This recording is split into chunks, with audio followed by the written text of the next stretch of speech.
Code देके रखिए आप। दिल तोरा तो क्यों तोरा इतना तो बता देती,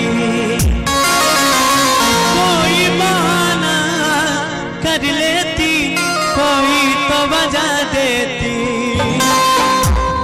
कि जब याद तुम्हें मैं आऊंगा रातों को बहुत घबराओगी।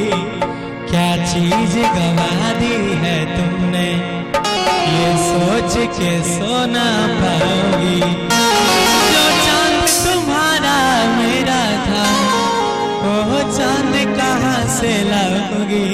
अच्छा आवाज है, बोल बम सुना दिया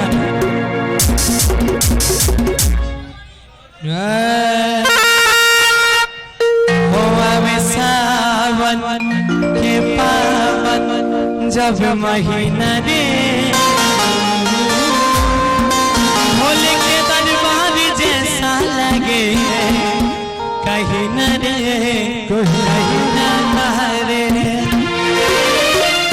कि ऐसे बरसता है बदराए जैसे मानो गगन पिघल रहा है। मेरे भोले बाबा के झीलम से धुआं निकल रहा है। मेरे भोले बाबा के झीलम से देखो धुआं भाई।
चल रहा है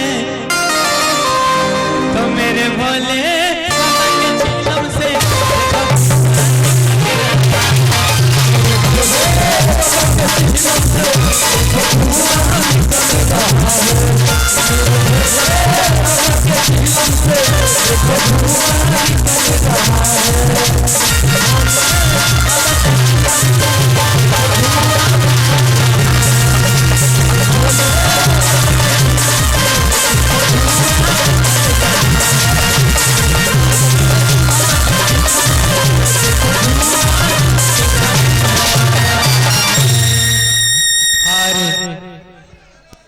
भए गेलै तोरा सबके सेवा।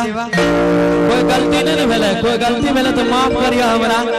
और एगो आग्रह करबो सब आदमी से कि हमर एगो चैनल से मैथिली गौरव, सब कोई लगभग आदमी जाने है, वो हमरे चैनल छिए। आप जितना भी गाना आवे छे तो सब गाना